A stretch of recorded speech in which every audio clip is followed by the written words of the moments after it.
Hello दोस्तों, नमस्कार। मैं स्वागत करती हूँ आपका भाषा अध्ययन यूट्यूब चैनल पर। आज हम करने वाले हैं द्वितीय युग के टॉप 25 क्वेश्चंस विद एक्सप्लेनेशन। तो इसलिए वीडियो में अंत तक बने रहिएगा और स्किप बिल्कुल मत कीजिएगा। चैनल को अगर आप चैनल पर नए आए हैं तो चैनल को सब्सक्राइब और वीडियो को लाइक ज़रूर कर दीजिएगा। तो चलिए शुरू करते हैं आज के क्वेश्चन आंसर्स की श्रृंखला। पहला क्वेश्चन देखते हैं, द्वितीय युग का नामकरण किसके नाम पर हुआ है? और हमारे विकल्प हैं: ए शांति प्रिय द्विवेदी, 2 आचार्य हजारी प्रसाद द्विवेदी, 3 आचार्य महावीर प्रसाद द्विवेदी, या फिर 4 डॉक्टर राम अवध द्विवेदी।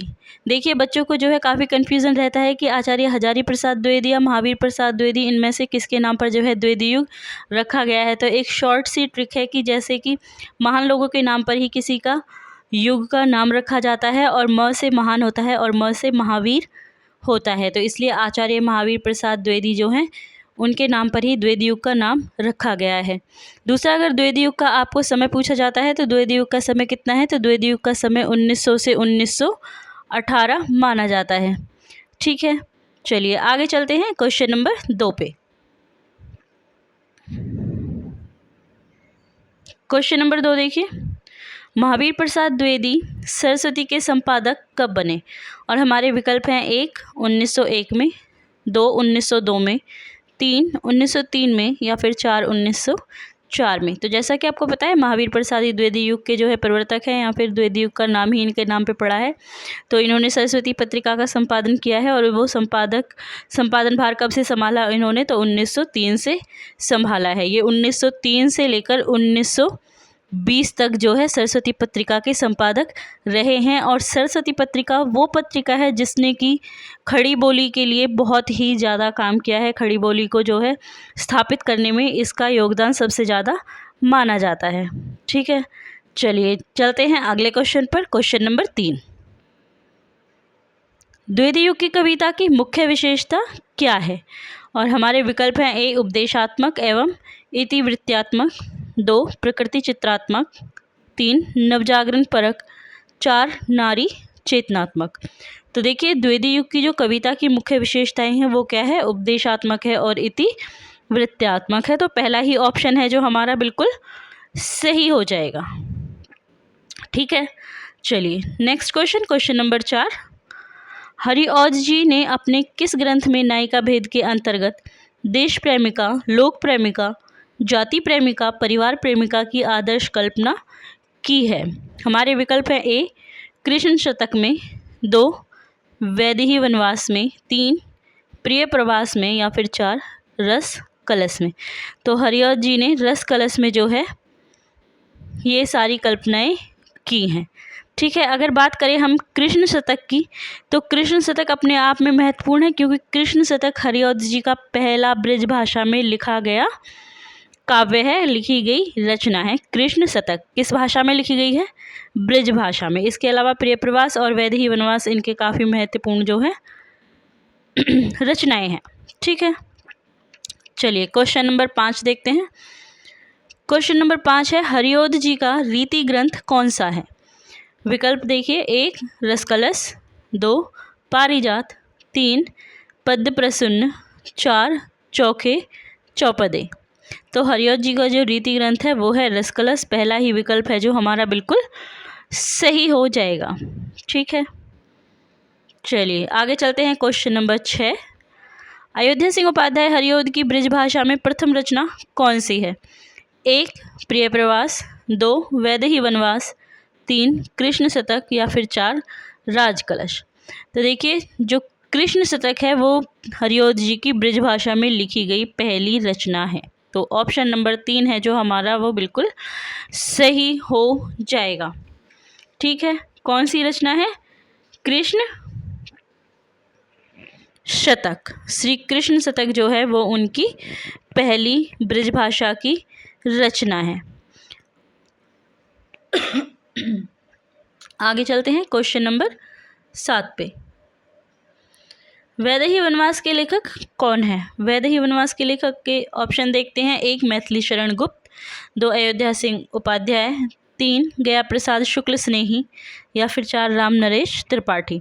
तो देखिए, वैदेही वनवास है जो काफ़ी महत्वपूर्ण रचना है, और इसको लिखा है अयोध्या सिंह उपाध्याय हरिऔध जी ने। ठीक है, वैद की हिंसा के अगर वैदेही वनवास की अगर हम बात करें तो इसका प्रकाशन वर्ष क्या है? वैदेही वनवास का जो प्रकाशन वर्ष है वो है 1940। ठीक है, 1940 में लिखी गई है वैदेही वनवास, और लिखी किसने है? मैथिली शरण गुप्त जी ने। आगे देखिए क्वेश्चन नंबर 8। हिंदी खड़ी बोली का प्रथम महाकाव्य प्रिय प्रवास कितने सर्गों में विभक्त है?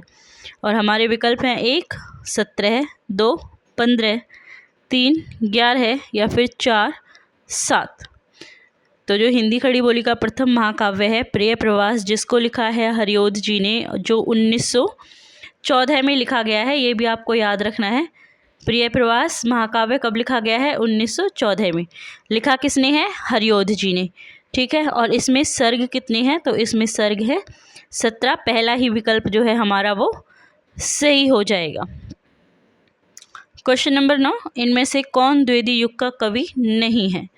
और हमारे विकल्प हैं 1 अयोध्या सिंह उपाध्याय हरिओध, 2 सोहनलाल द्विवेदी, 3 राम नरेश त्रिपाठी या फिर 4 मैथिली शरण गुप्त। तो देखिए जो सोहनलाल द्विवेदी जी हैं वो द्विवेदी युग के कवि नहीं हैं, तो सेकंड ऑप्शन जो है हमारा वो बिल्कुल सही हो जाएगा। अब देखिए क्वेश्चन नंबर 10। प्रकाशन वर्ष के अनुसार सही क्रम क्या है? और हमारे विकल्प हैं 1 विष्णुप्रिया, 2 जय भारत, 3 द्वापर और 4 यशोधरा। ये 4 हमें दी गई हैं रचनाएं, और हमें इन्हें सही क्रम में लगाकर बताना है कि हमारा विकल्प 1 2 3 4 में से कौन सा सही है।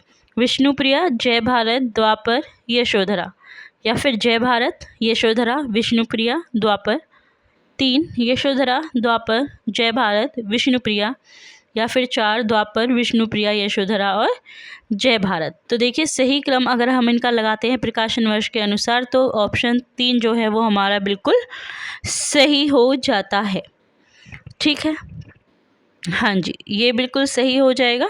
अगर हम बात करें इनके प्रकाशन वर्ष की तो यशोधरा जो है 1932 में, यशोधरा जो है 1932 में। इसके बाद आता है द्वापर। द्वापर का क्या है समय?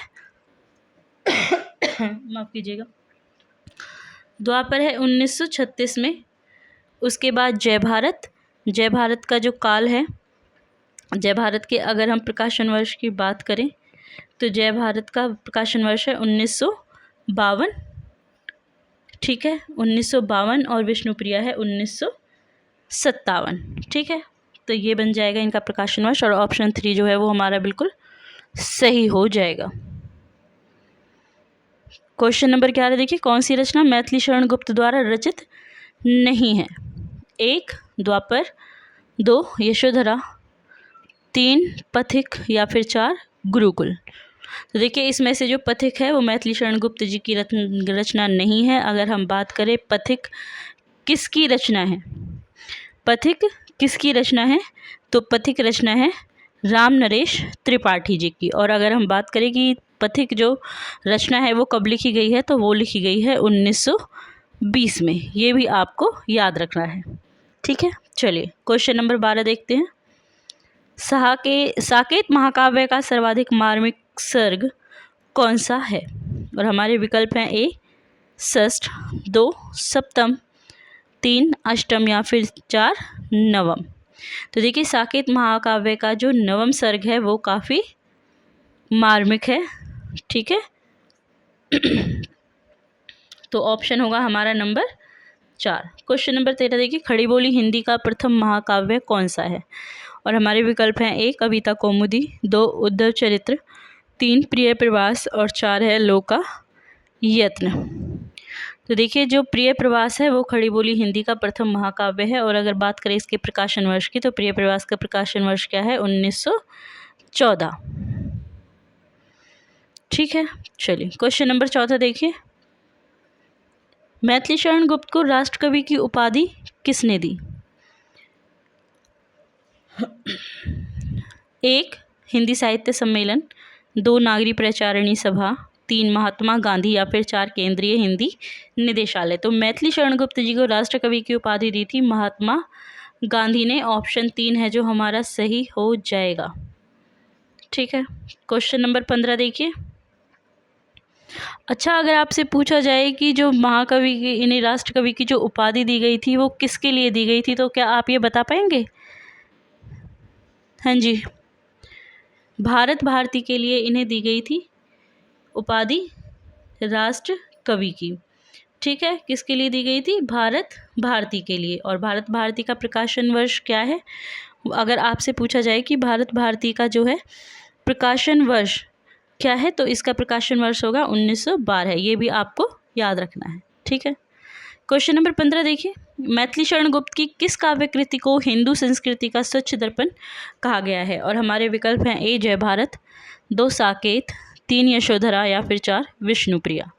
तो देखिए, जय भारत एक ऐसी काव्य कृति है जिसको हिंदी संस्कृति का स्वच्छ दर्पण कहा गया है। तो पहला ही ऑप्शन है जो हमारा वो सही हो जाएगा। नंबर 16, मैथिली शरण गुप्त ने अपना काव्य गुरु किसे माना है? और हमारे विकल्प हैं ए सूरदास को, 2 वल्लभाचार्य को, 3 तुलसीदास को या फिर 4 महावीर प्रसाद द्विवेदी को। तो गुप्त जी ने महावीर प्रसाद द्विवेदी को जो है अपना काव्य गुरु माना है। ठीक है, चलिए क्वेश्चन नंबर 17, साकेत के किस सर्ग में उर्मिला लक्ष्मण मिलन वर्णित है? हमारे विकल्प है ए नवम, 2 दशम, 3 एकादश और 4 द्वादश। तो साकेत के जो नवम सर्ग में है उर्मिला लक्ष्मण के मिलन को वर्णित किया गया है। तो पहला ही ऑप्शन है जो हमारा सही हो जाएगा। ठीक है। क्वेश्चन नंबर 18, मैथिली शरण गुप्त की वह रचना जिसने देश में राष्ट्र प्रेम की धूम मचा दी वो कौन सी है?